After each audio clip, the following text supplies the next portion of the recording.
So thank you so much for these amazing papers. I had read only a very incomplete draft, but seeing the pictures were really very, very impressive. So thank you so much for these. And I do have some detailed questions on each paper, but as my opening remarks, maybe I would like to prioritize some shared historical and methodological questions.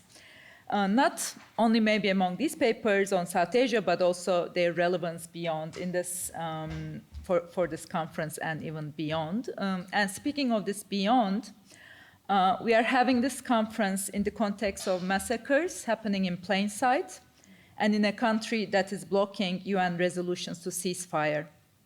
As we are witnessing a very visible and sudden violence, it is also important to recognize the invisible and slow violence, as these papers do, whose root historical causes may be found in the same or maybe similar colonial and imperial encounters.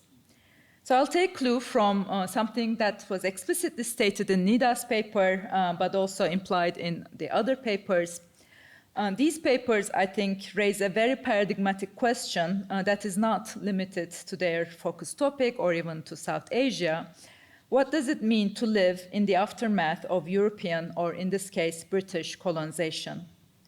These papers invite us to the world of habitants, architects, land stewards who exist in an ecologically damaged planet inherited from colonial and industrial capitalist practices.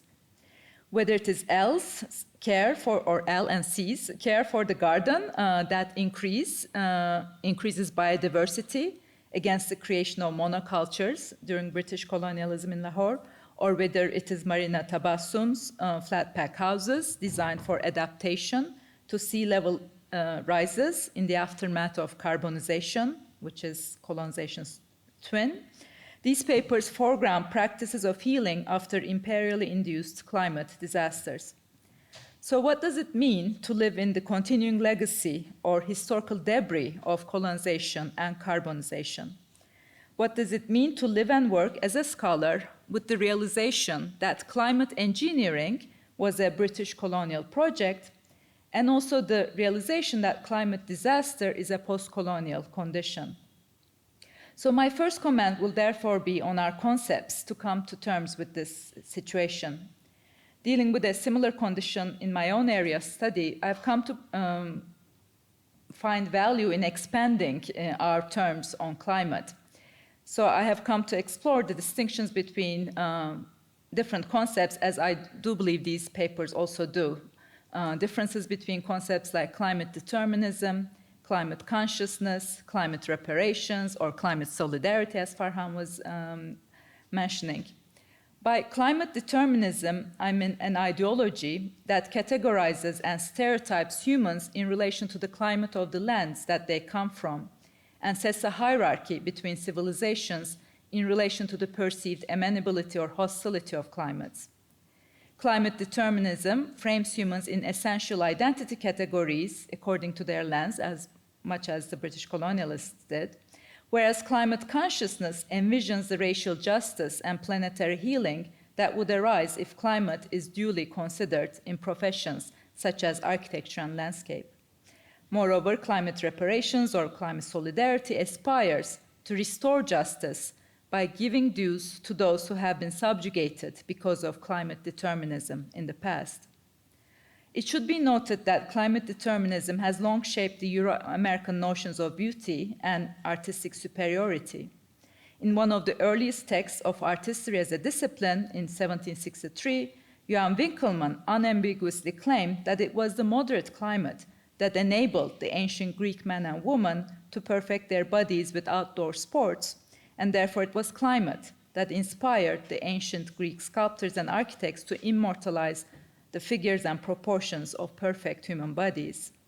So beyond the neoclassical assumptions on beauty and interest in archaeological excavations, this type of climate determinism had consequences on lands that were left outside these borders of perfection. The hierarchy constructed between moderate and tropical climates, between North and South, between Europe and its colonies, impacted architecture and landscape to such an extent that climate engineering for white comfort became a major design goal in European colonies. It was the colonialists who identified and often misidentified the modern spatial norms of climatization. So this panel's papers made me think of these distinctions. How do we differentiate our concepts and theoretical tools about climate after a double realization, namely the realization that climatic difference of South Asia was one of the most common tropes of British colonization on the one hand, and the realization of the need to attend to climate difference or climate consciousness today in order to adapt to climate change, such as sea level rise or loss of biodiversity on the other hand. What does it mean today to truly decolonize or denationalize climate studies simultaneously? So I think Nida and Farhan spoke about climate consciousness, climate solidarity, climate repair today.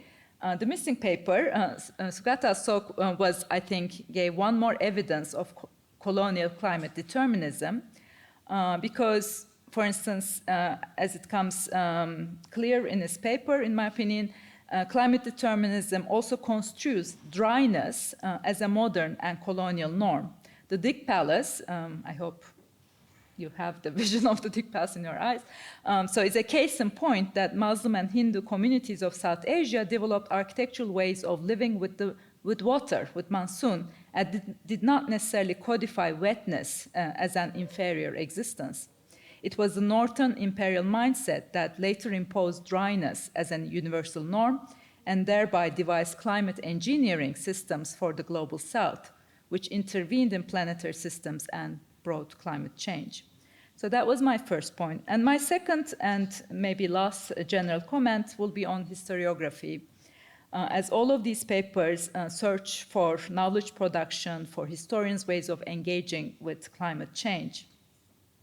When Rob Nixon famously coined the term slow violence for the social impacts of environmental degradation, he identified the main characters of slow violence as its invisibility and delayed effect that makes it unnoticeable, its disproportionate impact on poor communities, and the rift it creates between short-term extractors and long-term dwellers who live in the aftermath of extraction. Writing the history of climate change also invites us to new considerations of time in order to account for the slowness, unnoticeability, and delayed harms on long-term dwellers. Our norms of history writing today often prioritize focus and constraint over large spans of times and long durations. But there's a growing awareness for the need to write multi-species histories over long stretches of time. And Dipesh Chakrabarty had already alluded to this in his 2009 essay, The Climate of History, that we need to create new conception of history in order to account for humans as a geological force. So if we need to write natural and human history together in some way, or if we need to discuss climate change and mass extinction of species as a topic of art and architectural history, we may also reconsider the time spans that is allowable and habitual in our discipline. So I would love to hear the speakers talk about the moments, if any, when they came face to face with the limits of current historiographical bias in coming to terms with the slow and invisible and delayed harms of climate change. Thank you. So I'm looking forward to this.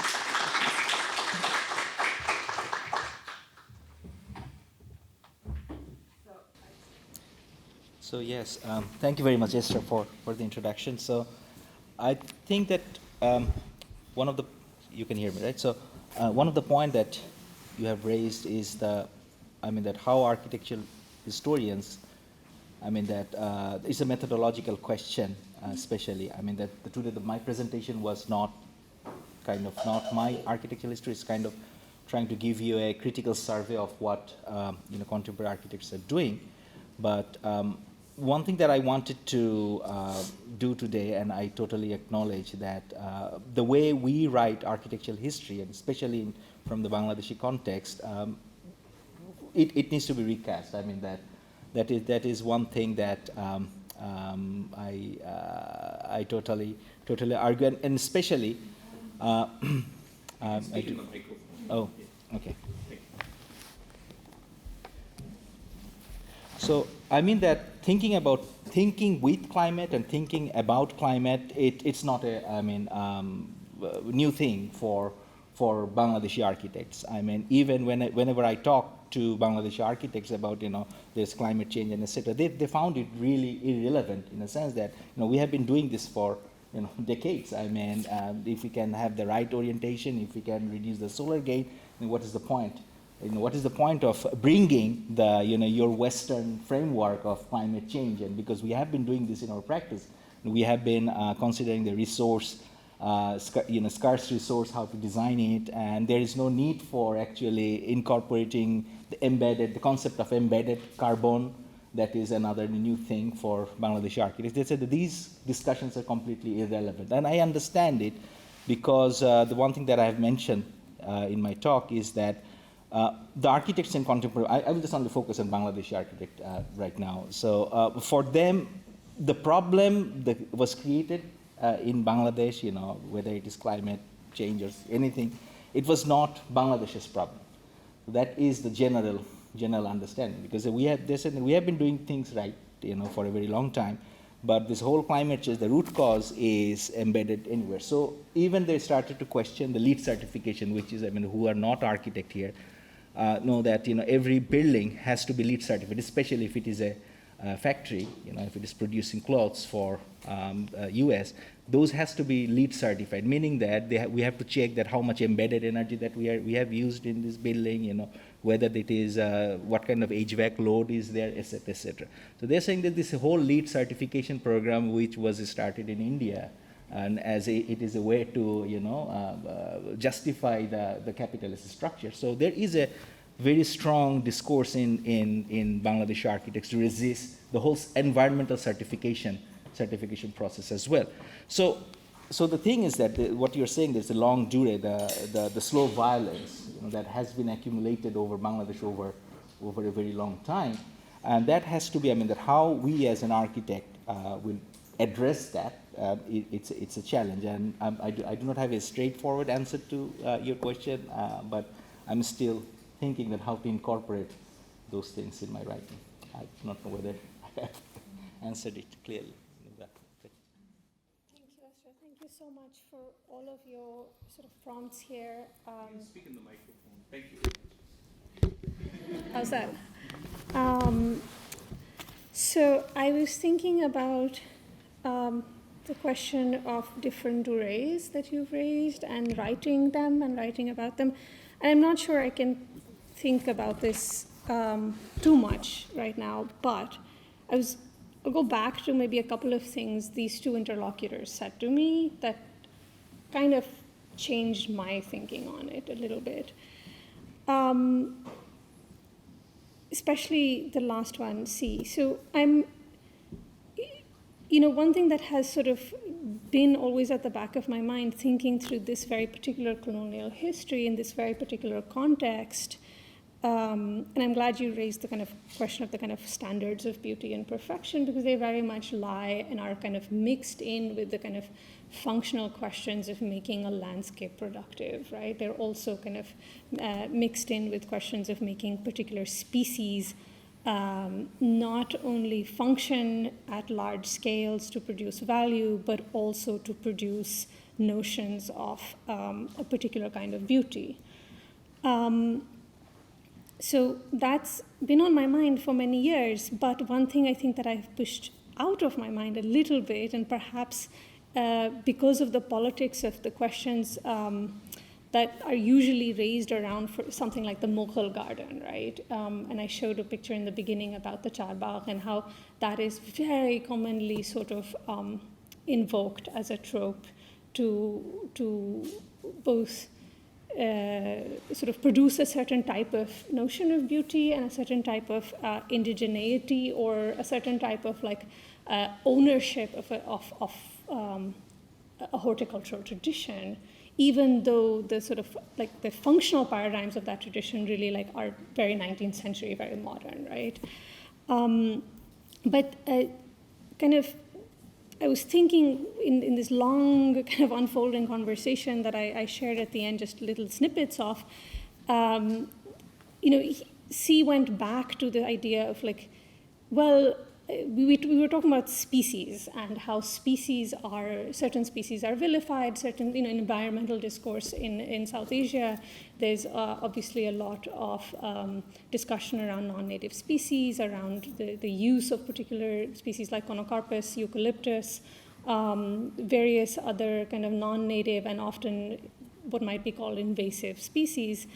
And he said, well, yes, but we've had, non-native, the Muhajirin, the migrant species for a long time, and going back to kind of the ideas of like the first Mughal emperor Babur, and his kind of love for certain types of fruits and trying to recreate that, but then his reading of that was, that this is a love for a certain type of thing. It's not a, big imposition on landscape in the same way that it is in the kind of Western colonial. So I'm not sure how to think about that. I don't have the disciplinary chops to kind of go back and start reading the Baburnama and the Akbarnama and try to really understand or even what, like, I mean, of course, there's a whole lot of secondary literature on this, but I think I want to think with these folks who are talking about this, who are invoking this, who are working with those paradigms in ways that I have both heard echoes of and not heard before. There's a long kind of drawn answer about kind of thinking through like long periods and different periods of history and how they are historicized on the ground in relation to particular types of practices. The other is the kind of decolonial question that you said, that you were talking about earlier about,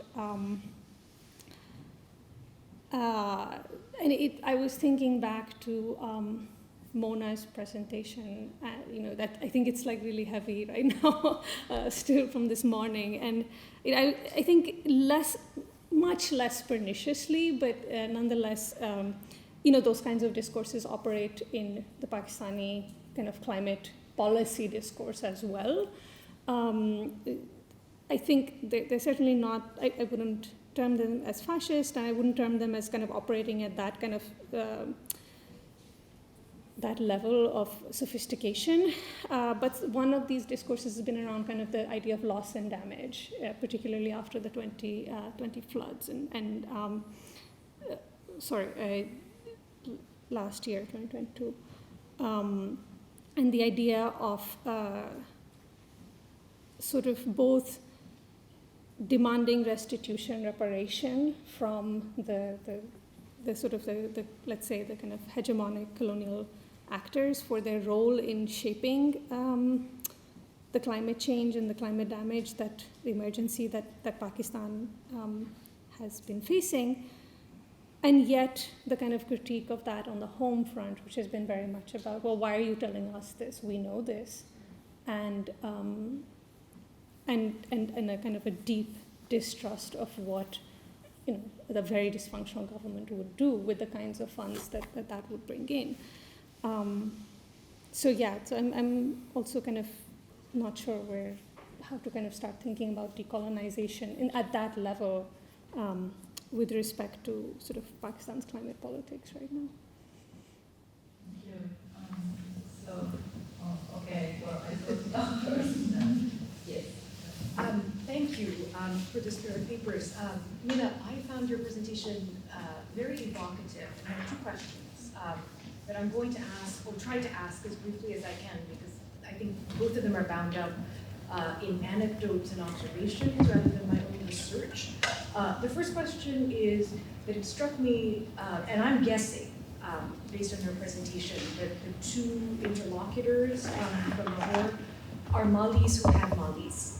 So in other words, these are gardeners who have gardeners. And what are the imaginations, the caste and class imaginaries that might be at work? And the reason I'm thinking about this is about an urban garden, or gardens, one could say, in my mother's Delhi home, which is shared with other family members. And I know that beyond the gardeners who work there are household staff who are trying to reconstruct village gardens. So this part of our garden is like my garden back in, one is trying to reconstruct a kind of part of the village garden from Assam, and another from UP in Delhi, in an urban gardenscape. Which leads me to the second question, and I kind of wondered about the centrality. I absolutely understood intuitively what you were saying, but the centrality of the British lawn.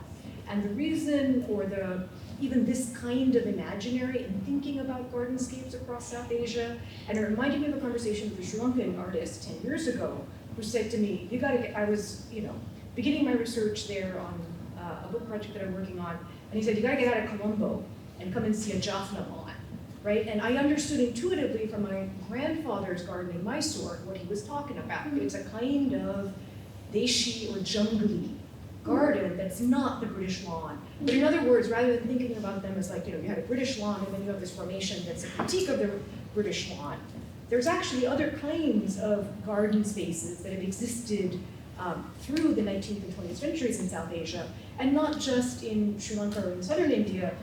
One other example, this is the last one I'm going to give, is of actually what was quite literally a British lawn. It is a friend's home on Old Survey Road in Dehradun. And the property has now been divided. It's a colonial home that used to be in an orchard space. It's a colonial home, and he said it's been now divided. One half of the family married an Englishwoman. So you can see without a wall in the middle of this garden. He's like, well, you can see which is the English woman's, property or side of the property, and which is ours, because you can tell by the lawns. One has an Indic logic, and the other has an English logic. And Octavio Paz, writing about A Tale of Two Gardens in the 60s in Delhi, a colonial lawn on Prithviraj Road, has a totally wild, enchanted garden in sight that reminds him of the garden he grew up with in Mexico City, right in the middle of colonial Delhi, next to Lodi Gardens. So it seems to me like this narrative of the British lawn could be complicated. Do you want to answer first, or shall we take a few questions? So I saw simultaneous hands here, so let me go there, and then if we are, yeah. Thank you both for such really beautiful presentations and papers. Can you speak up, please? Thank you. Sorry. Thank you both for really fantastic presentations, and I love the images. So I have specific questions for both of you. For Nita, I was wondering about why this interest in gardens or of organic food production in the urban city, because I have colleagues who have worked in a lot of different places, but also in China. We see it also in Bangladesh. Is there this concern of adulterated or contaminated foods in Lahore that might play into it? Thank you. And then I was also wondering about water conflicts, if you can tell us more about that. It sounded like the lawns require a huge amount of water while there are groups in the city that are not getting anything, if I understood you correctly. And then I got really excited about these char houses and the bamboo constructions, but then it made me wonder, why bamboo and not mud? What is wrong with Gajakar in that sense? Because of my understanding, the mud houses, they're sustainable in the sense that they cool in the heat, and you can repair them locally quite easily. You don't need to bring external labor in, and they're also on raised mounds. And then I was wondering more about the water infrastructure in thinking about these homes, because sure, you can have prefabricated houses, but what about the domestic ponds for reproductive labor, like household water, cooking water, drinking water, showering water? What is done in terms of technological solutions for the fact that ponds silt up every year in rural areas? So how to get that type of domestic water? Is there any thought of integrating rainwater harvesting solutions with these types of homes? Also, not just that, latrines, or how are you thinking in terms of non-piped solutions for hygiene or sanitary issues? Especially, I was speaking to a Bangladeshi woman journalist that had done work in Koira, and she was saying how women were really struggling with their menstrual period during the dry season because the ponds are so toxic during the dry season. They dry up, so more and more people go to the same pond, and there are so many skin diseases. And then when you have your period during that time, are there any kinds of, I was just wondering about that. And then the last comment on that is also with pond excavation, canal excavation, and the sluice gates, I think that you mentioned. this relates to the other panel on like rivers that disappear, but I think for thousands and thousands of years, wherever there have been humans, we have been maintaining our waterways. And if you look at Mughal history, South Indian history, there was a huge social infrastructure, also in Southeast Asia, right, with keeping these canals maintained. So where is maintenance functioning in all of this, in both of your papers? Yeah, I think that was, we can have 3 questions together, and then you can answer, and then we can have another set. Is that okay? Ricardo was next. No, thank you, both of you. Wonderful papers. I just wanted to start with a comment by the EU Vice President, Joseph Borrell, who said almost exactly a year ago that Europe is a garden and the rest of the world is a jungle. And that we have to make sure that the jungle doesn't invade the garden. Okay, so in terms of thinking about coloniality and its kind of continued relevance. But another, I had so the question for Farhan is that, and also for Anita, is that, I'm very much drawn obviously to the practices that you show, but I wonder how they, and I know that Bangladeshi architects, including Bangladesh, have also built like campuses and large scale structures, But the question here is of scalability, I guess, which has to do with, whether you, the school was a large structure, I agree, but, some of the marina custom structures are actually like individual and very modest kind of, mobile structures. So what is the relation between, that kind of an architect? I know there are experiments as well, which is always a good thing to do. But then how does it kind of, in a sense, how does that translate into a dense urban, environment with factory, like larger scale kind of, structures and so on. And, what are the lessons perhaps that Bangladeshi architects are drawing in, from these kinds of experiments and, in the kind of building larger and more dense urban environments. So that will be one. For Nida, I guess for Nida and Farhan, the other question is, also thinking about one of Han's, paper earlier, that, I wonder if there are also kind of, especially your interlocutor C, who brings up kind of Islamic notions of, kind of environment. So is there kind of an emerging environmental discourse about environmentalism that may be informed by these practices? I'm thinking of Anna Gade's book, which is Muslim Environmentalism, which is on, focuses on Indonesia. And similarly, the question will be, is there, is basically in the case of, like, I guess Hinduism, right, or are these discourses hopelessly kind of fascist, or are there progressive aspects to this debate that may lend some, kind of a lesson into the future, right? And the third thing, is in the case of Pakistan, of course, the case studies you presented, Nida and Lahore, are enormously, compelling, but, to what degree are they, let's say, and I know you talk about some of them as being active in like civic activists and environmental activists, but to what degrees are these almost like private utopias, okay? And, I'm also struck by this kind of Miyawaki forest fascination that is presently sweeping Pakistan, so how do those, are they also private fantasies, or do they have a more public function? I don't know if if there's a way to think about, are these again experiments that people are conducting, and what degree can they scale up, or can they speak to a larger public, public discourse? So maybe we can have the answers, and then another set of questions. I'm happy to respond. I think may I bundle, if it's okay, if the Har and Sonal's second question, well, actually both of your questions.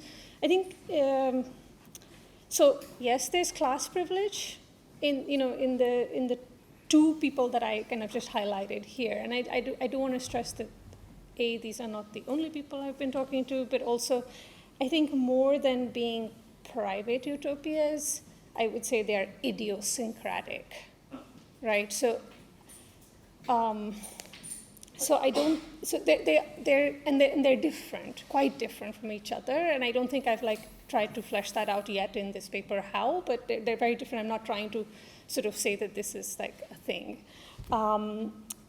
So in L's case, for example, he kind of does work alone, more or less. I'm sure he gets help once in a while. He's probably in his like late 70s, early 80s.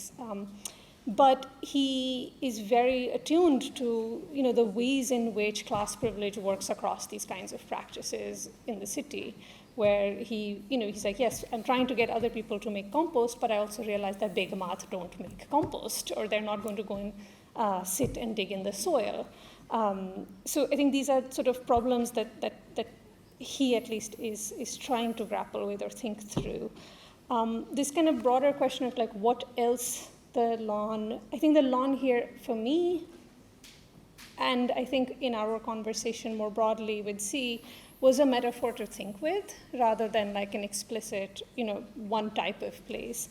Certainly for him, what I found interesting was that he said that, it allows for certain visualization, a certain form of ownership over land, which I found compelling and something I want to dig into. I didn't write it because I haven't thought through these things enough. But of course, it can be many different things, and it's also very, very contingent. I think some of the examples that Sonal you brought up are absolutely true, and these things that I've seen in like prior rounds of fieldwork when I wasn't explicitly thinking about this in this way, but I was doing work working with public health workers who were looking for dengue mosquitoes in some of these kinds of spaces, and I was interested in the different ways in which the lawn is again problematized on site in material form even, right? Not even just in the kind of like discursive aesthetic languages that they evoke, but also ways in which just in practice there are quite a whole lot of different things going on, which I'm interested to kind of keep thinking about more. So I take your point, and I appreciate it a lot. In the question of scaling up, yes, so the Miyawaki thing is really interesting, and I talked to some people who are deeply involved in it, and it is already pretty scaled up, I think. I think there's a few people who are working on that kind of in really interesting ways, and I think there's, by that I mean anthropologists, I don't mean, but they are kind of intertwined with a bigger afforestation program, of course, like the 20 billion tree tsunami thing that under Imran Khan's government was being enacted. This is a kind of urban manifestation of some of that, and they are certainly scalable in a public, and by public I mean public sector imaginary, because it is a technical solution that you can enroll, that you can kind of put to work, that you can sort of, even though it has a very different type of, let's say, socio-ecological underpinning than like planting forests of eucalyptus trees. But in effect, it's a technical solution, and at least what, both these two conversations that I sort of just talked about today, both of these interlocutors raised some interesting questions about that, about those practices. So one thing that Elle said to me was, well, you have to dig a whole lot of earth and replace all the earth there. So it's incredibly expensive to do that. So you can only do it in very small bits. So you can't scale it up in that way. You can only kind of scale it by making lots of them in little places. It's also, a lot of it is happening under private developments. So, you'll have these kinds of things happening in like the Behria town or whatever, because they'll pay for it, or with like a kind of like a factory or something, because some kind of like entrepreneur might pay for it. So there's scalability in that sense, but I'm not sure it's a scalability that we, that isn't, that's not problematic. So I don't think the private utopia is necessarily like the way I would frame it. I think these are idiosyncratic practices, and I am keen to kind of think through them, in relation to others. And that's kind of like where I'm at right now, and just like, what are others? Yeah, I'll stop. Yeah, thank you. So I will also kind of bundle and try to respond to you. Yes.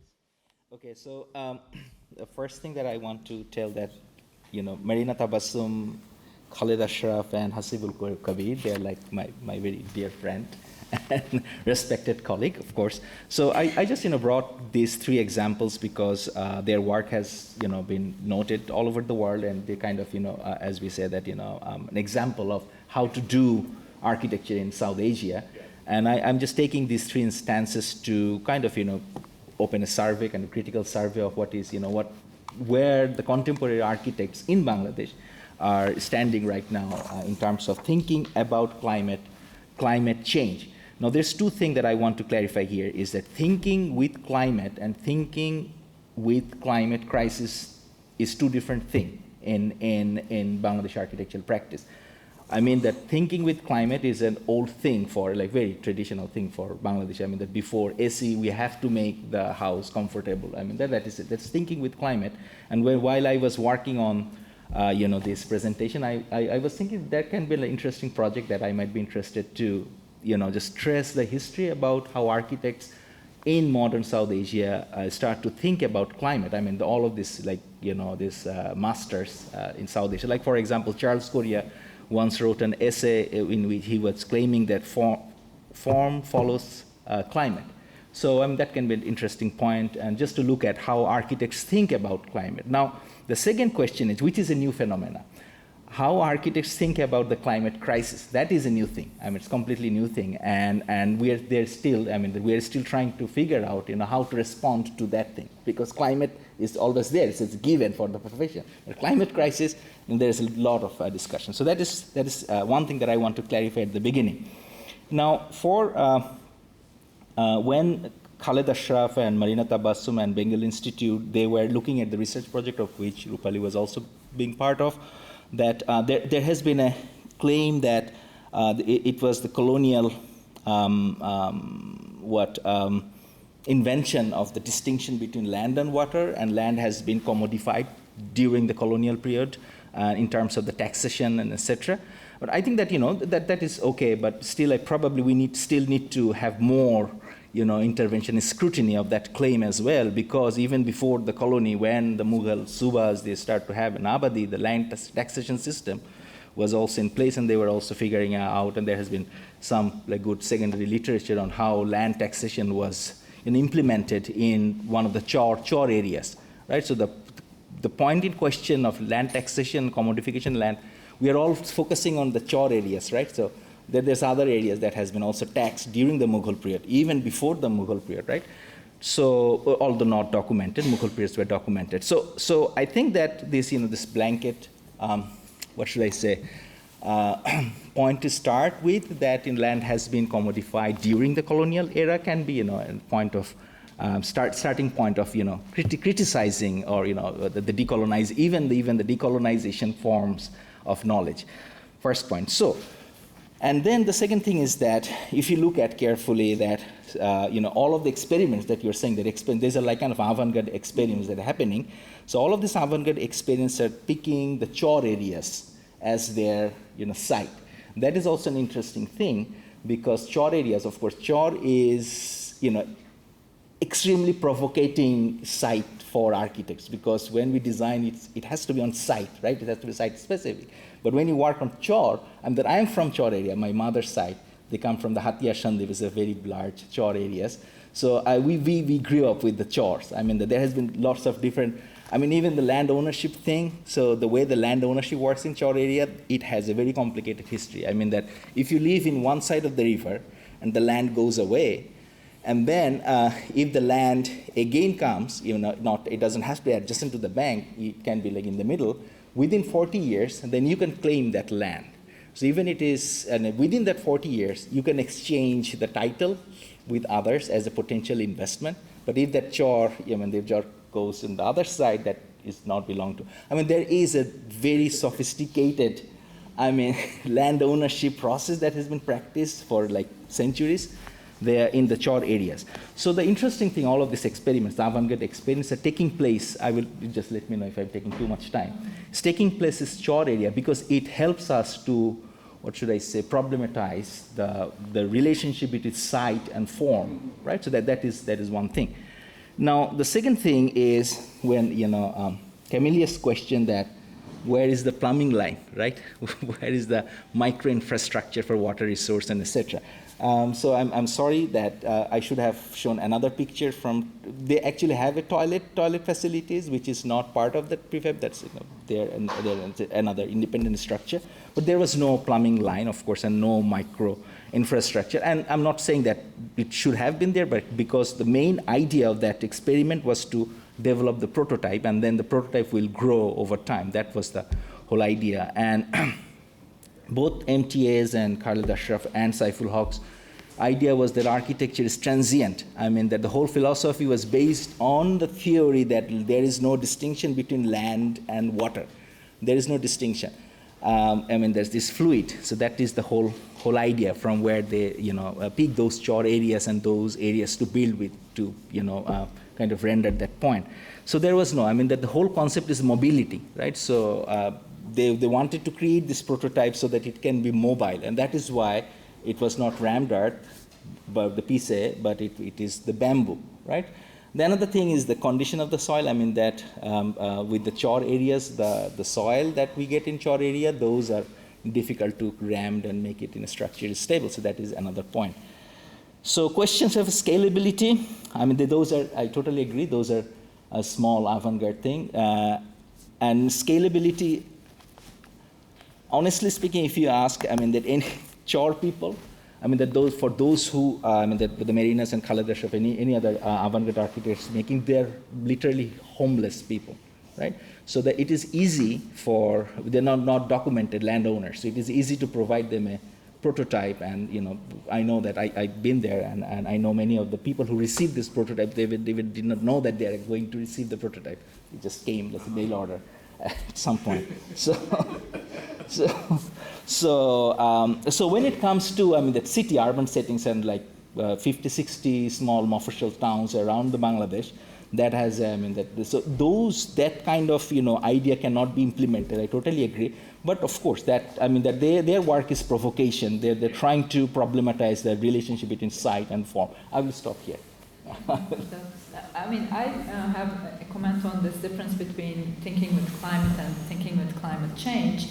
And I think even in two papers, we do see a variety or spectrum, diversity of responses that's coming out of the contemporary practitioners. Farhan, you reported on architects, not Marinata Basma or anything, but architects who kind of say thinking with climate change or these Western environmentalist regulations are irrelevant.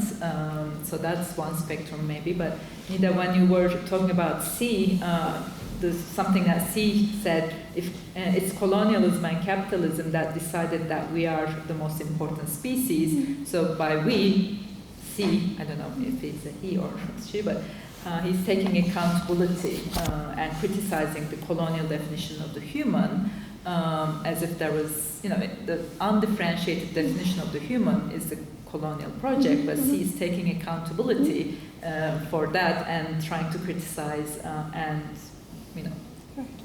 try to diversify and bring some multi-species into the garden. So that is, I would say, thinking with climate change rather than only with climate. So I think there's a spectrum of responses as far as I can see from these, what we're reporting.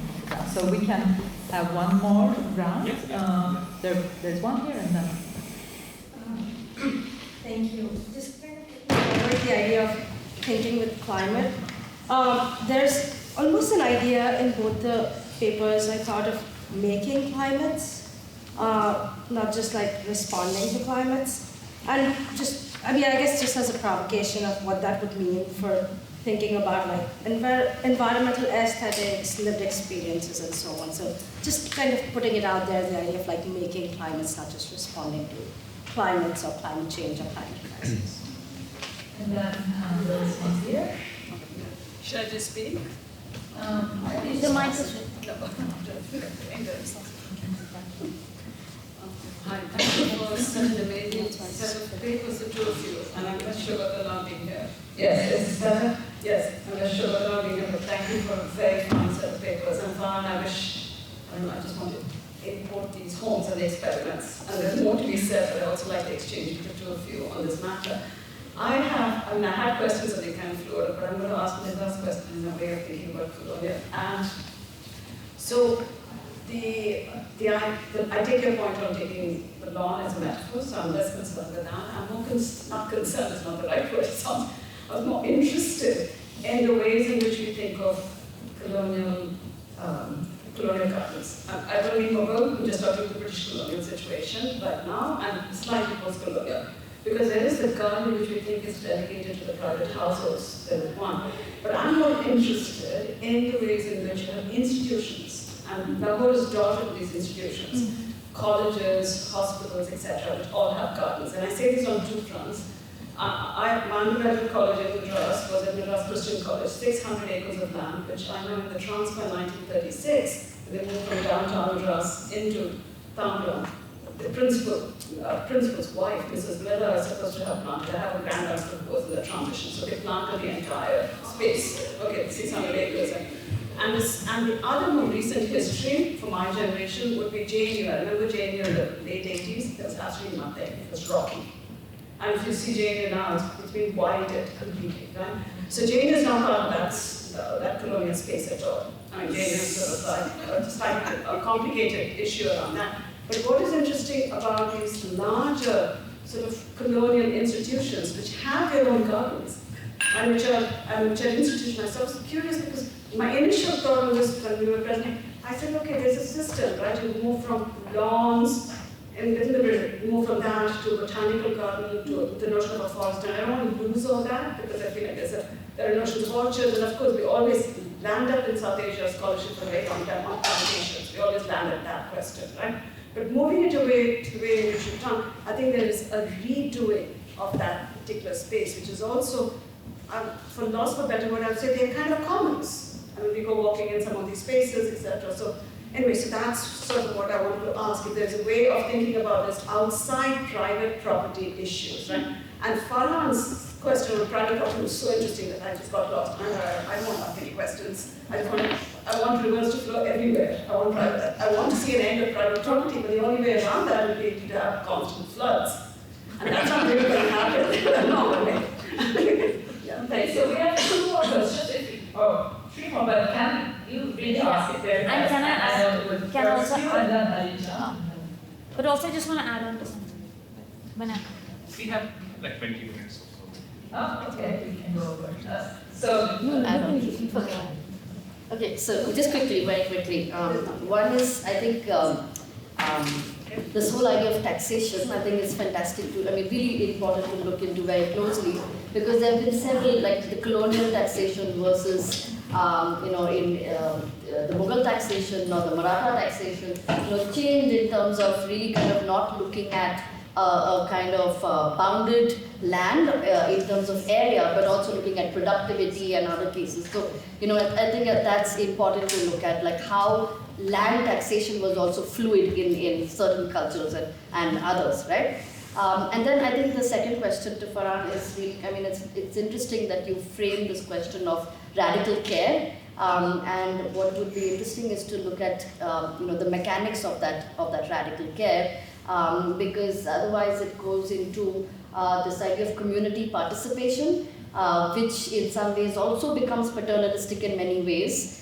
There's still this one figure who's the leader of the community, setting up a participatory process, and this whole question of the participatory process itself has become a little more, I mean, there's a politics to that as well, right? So I think the mechanics of that is interesting, and which is why I always felt like, of course, the Mulshikand's example is not, the ideal example, but what is interesting is that there's an ecology, as opposed to one figure of an architect who's the avant-garde architect who's setting things up. But there's an ecology that is set up in which habitation happens, So I think there's something to be kind of said about that. And just one second. Just Nida, I think what was really interesting is like the idea of of the various imaginations of gardens. But for me, I think what I'm really curious is also what happens, are women gardeners, experiences different from male gardeners,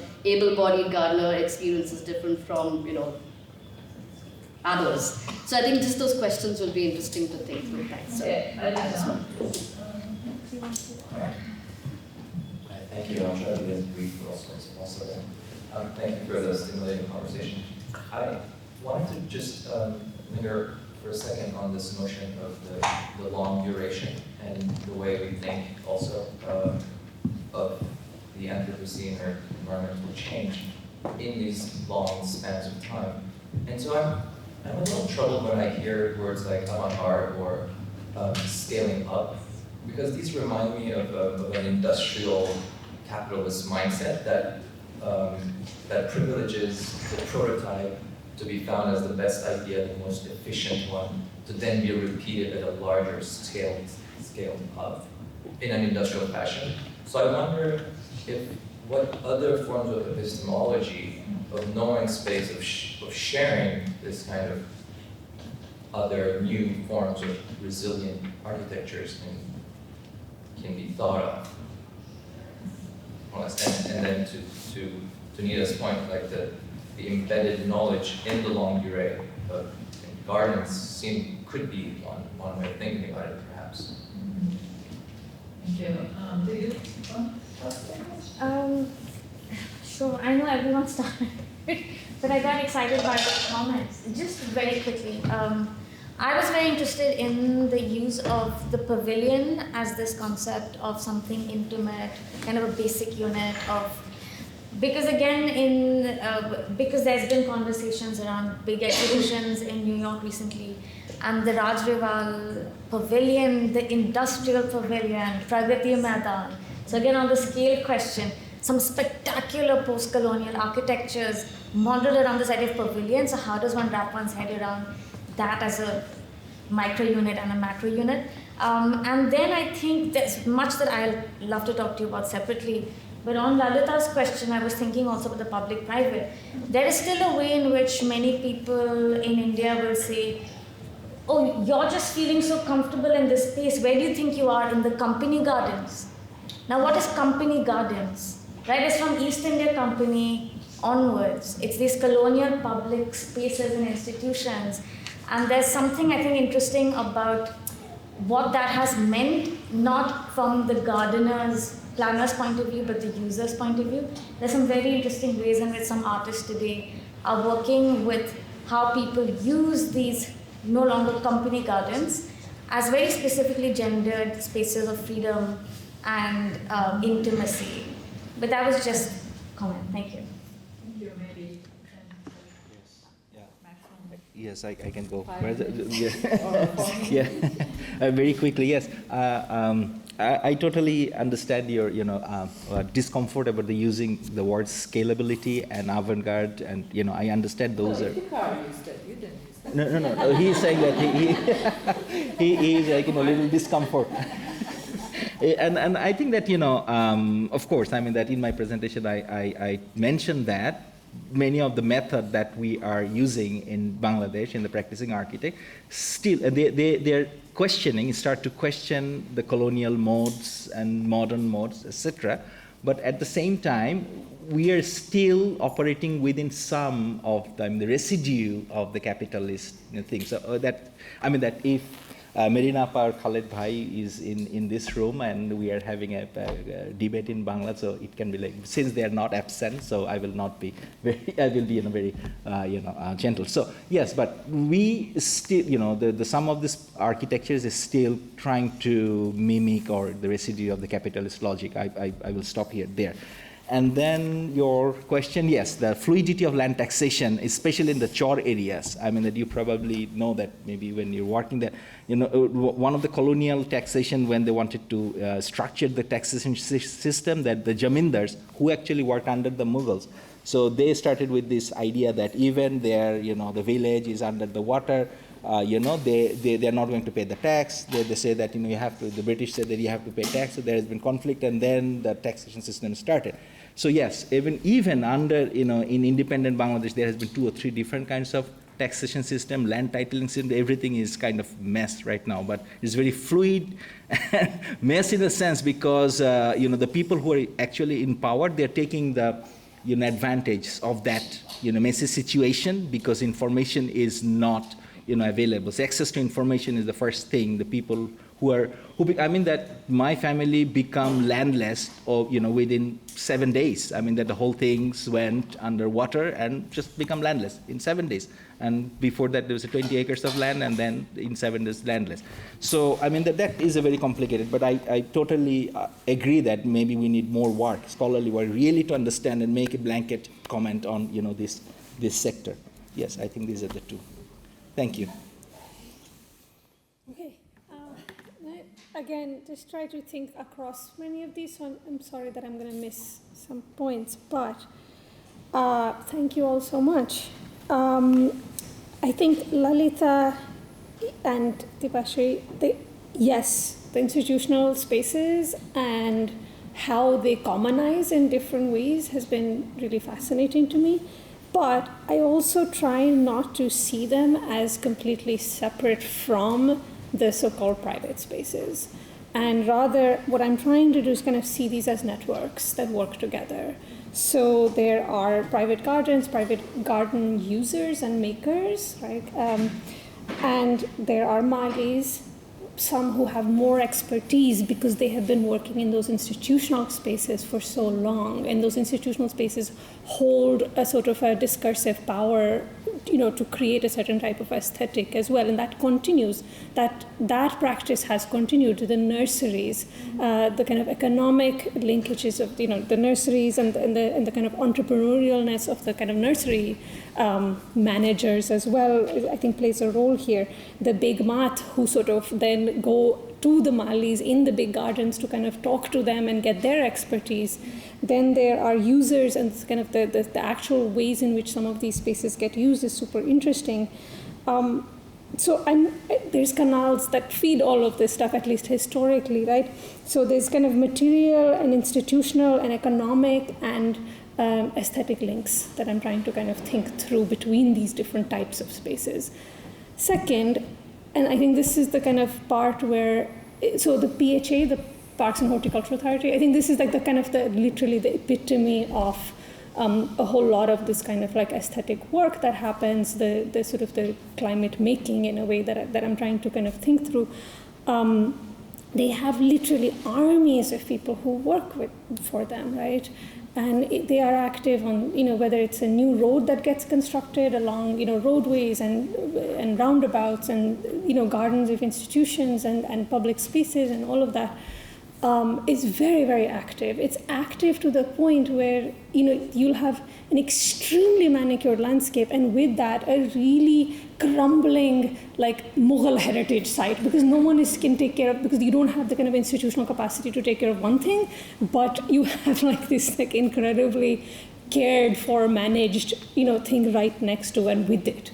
So that kind of, to me, is really fascinating, like, where that stuff happens is where, and there's an audience, and there's a representation, and where that representation can happen. So the flip side of this are these other institutional spaces that we do normally also can associate very tightly with the kind of production of landscape. So the plantation, and so the 2 other sites that I'm thinking with in Lahore, one is actually it's outside Lahore, it's like 2 hours south of Lahore, is the big Chagamanga forest plantation from the 1880s, again to kind of create the timber for, and I went there recently, and it has a park, and the park exemplifies some of that, all of these kinds of things. It's a kind of very manicured, beautifully kept park. There's many Malis working there, but there's also kind of couples who kind of surreptitiously go and kind of hang out there, and there's kids playing, and it's quite lovely, but also a little weird. There's the trees, all the trees in this little park amidst this big hundreds of acres of plantation. The little park, which is the only public access point, all the trees are marked with names of all the species in trees and their functional economic value, right? So this tree is good for, because, we make the cricket bats out of this, and we make the matchsticks out of this, and we do this. So all the kind of economic botany is on display for the users. Then an old Mali just kind of took us into the actual plantation, which you're not supposed to go in, and that is a wildscape, like an incredible wildscape, which was, all of that stuff that I read and kind of was writing about like a little while ago about the order and the plantation and all of that kind of just almost drifted away because of how absolutely materially messy and kind of wonderfully messy it actually is. So, and there's a few other sites that similarly, like where care and neglect are not mutually exclusive things. Maintenance and surveillance don't exclude other kinds of habitations and inhabitations. And that's something that, again, I'm trying to kind of think through. Yeah, I know there's other points here. Just quick clarification.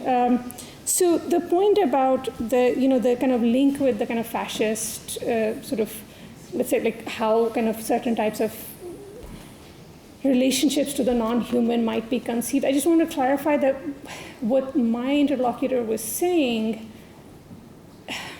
was almost sort of like a little blasphemous for him, right? Because he said, I want to think against the superiority of our species that our religion or the way in which we see our religion defined. So Ashraf al-Makhluqat, which is the idea of the superiority of the human in the kind of Islamic worldview, he was trying to question that in a sense. So it was almost sort of like trying to kind of think through what it might mean, even staying within my faith, he said, to think against it in that sense. Yeah.